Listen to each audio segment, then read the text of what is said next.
நமஸ்காரம். சமீபத்தில் மந்திரராஜ பதஸ்தோத்திரம் என்ற தலைப்பில் உபன்யசிக்க அழைத்தனர்.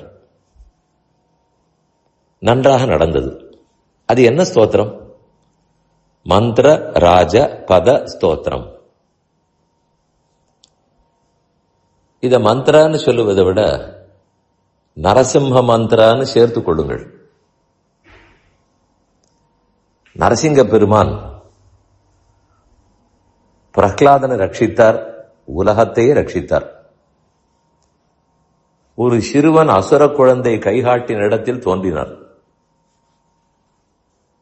அவரை பற்றித்தான் பாரத தேசத்தில் எத்தனை ஸ்தோத்திரங்கள், தமிழ் பாசுரங்கள், அந்தந்த மொழியில் இருக்கக்கூடிய பாடல்கள், பாகவத புராணத்தில் எவ்வளவு அத்தியாயங்கள், விஷ்ணு புராணத்தில், இப்படி ஒவ்வொன்றிலும் அவர் பெருமை பேசப்பட்டு அவருக்கு பல மந்திரங்கள். மந்திரம் சொன்னாலே மந்தாரம் திராயத்தேதி மந்திரஹான்னு சொல்லுவார்கள். யார் அதை சொல்லுகிறோமோ, அதை சொல்லி யார் ஜபித்து தியானிக்கிறோமோ அப்படிப்பட்டவனை அது காப்பாற்றும். அந்த பெருமானே ரட்சிக்கிறார். அதனாலதான் அதுக்கு மந்திரம்னு பெயர். அவருக்கு பல மந்திரங்கள் இருந்தாலும் அதற்குள் அரசரை போல் விளங்குவது உக்ரம் வீரம் மகாவிஷ்ணுன்னு தொடங்குகிற மந்திரம். அதில் மொத்தம் 11 சொற்கள். நரசிங்கனுடைய பெருமகளெல்லாம் அது பேசுகிறது. ஆனால் அது ஒரே ஸ்லோகம். சிருஷ்டி தொடங்கும் காலத்தில் பிரம்மாவே பகவானை பார்த்து, ஸ்ரீமன் நாராயணனை பார்த்து சொன்னது. நாம் உக்ரம்னு சொல்லும்போது கோபமான, பயங்கரமானு தோற்றும். இல்லை, ஆற்றல் மிக்கன்னு பொருள். இந்த பொருள் எங்க இருக்கிறது? நல்ல வேளை அந்த ஒரே ஒரு மந்திரத்தினுடைய சொற்பொருளை விளக்குவதற்கு மந்திர ராஜ பத ஸ்தோத்திரம். பதன சொல். அந்த மந்திரத்தில் இருக்கக்கூடிய அரசனை போன்ற அந்த மந்திரத்தில் இருக்கக்கூடிய ஒவ்வொரு சொல்லுக்கும் விளக்கமாக ஒரு ஸ்லோகம்.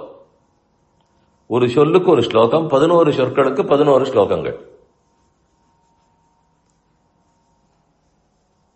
இந்த பெருமைகள் எல்லாம் அதர்வ வேதத்தில் சேர்க்கப்பட்டுள்ளது. அதுபோல் அகிர்புத்னிய சம்ஹிதை என்பதிலும் காணப்படுகிறது. நரசிம்ம தாபனீய உபனிஷத்துன்னு சொல்லுவார்கள்.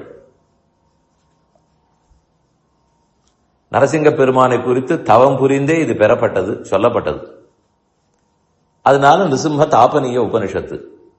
அவ்யக்த உபனிஷத்து என்று மற்றொன்று.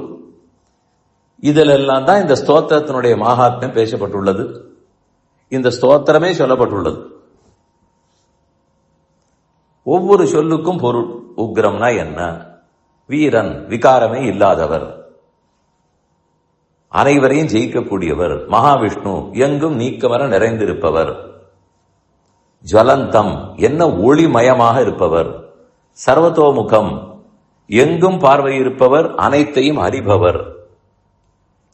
நரசிம்மம், நரங்கலந்த சிங்க உருவத்தோட இருப்பவர். பீஷணம், பூத பேத பிசாசம் எதுவாக இருந்தாலும் இவரை கண்டி ஓடிவிடும். பத்ரம், ரொம்ப மங்களமாக இருப்பவர், மங்களங்களை கொடுப்பவர்.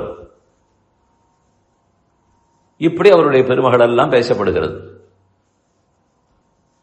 மிருத்யோர் மிருத்யும், மிருத்யூனா இந்த சம்சாரம், நம்முடைய கர்மங்கள், அதுக்கே மிருத்யுவாக இருந்து அழித்து விடுகிறார். நம் சம்சாரத்தையே தொலைக்கிறார். கெட்ட குணங்களை எல்லாம் போக்குகிறார். நமாமி, அப்படிப்பட்ட அவரை நான் அவருக்கு தாசன் உணர்ந்து கொண்டு வணங்குகிறேன். அகம், அடியேனான நான். இதுதான் இந்த ஸ்லோகம், இந்த மந்திரத்தினுடைய பொருள். ஆனால் இது இவ்வளவுதானா? எவ்வளவு ஆழமான கருத்துகள்! அது அத்தனை ஒவ்வொரு ஸ்லோகமாக விளக்கி கொண்டு வந்து தாசபூதாக ஸ்வதசர்வே ஹ்யாத்மான பரமாத்மனா அதஹா அகமபி தே தாசஹா இதி மத்வா நமாம்யஹம். எல்லா ஜீவராசிகளும் எபெருமானே உனக்கு தாசர்கள், இயற்கையிலேயே தாசர்கள், ஏதோ கர்மத்தாலோ பிறவியாலோ வந்ததல்ல. இந்த உண்மையை நானும் புரிந்து கொண்டு உனக்கு தாசன் அறிந்து உன்னையே வணங்குகிறேன். அடியவன் நான் என்று கடைசி ஸ்லோகத்தில் சொல்லி முடித்து விடுகிறார்.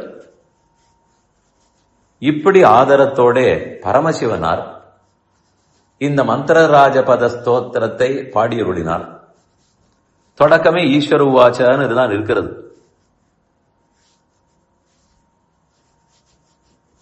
இது எதற்காக இந்த ஸ்தோத்திரம்?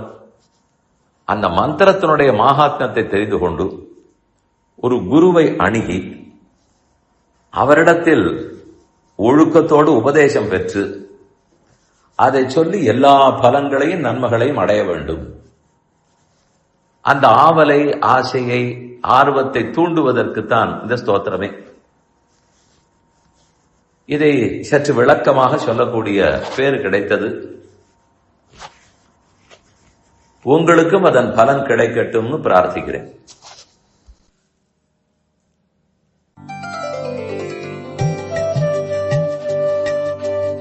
இந்த என் பணி ஆடியோவை உங்களுக்காக வழங்கியவர் வேலுக்குடி ஸ்ரீ கிருஷ்ணன் சுவாமி. இந்த ஆடியோவை தினமும் உங்கள் மொபைலில் பெற கிஞ்சித் என் பணி KINCHITENPANI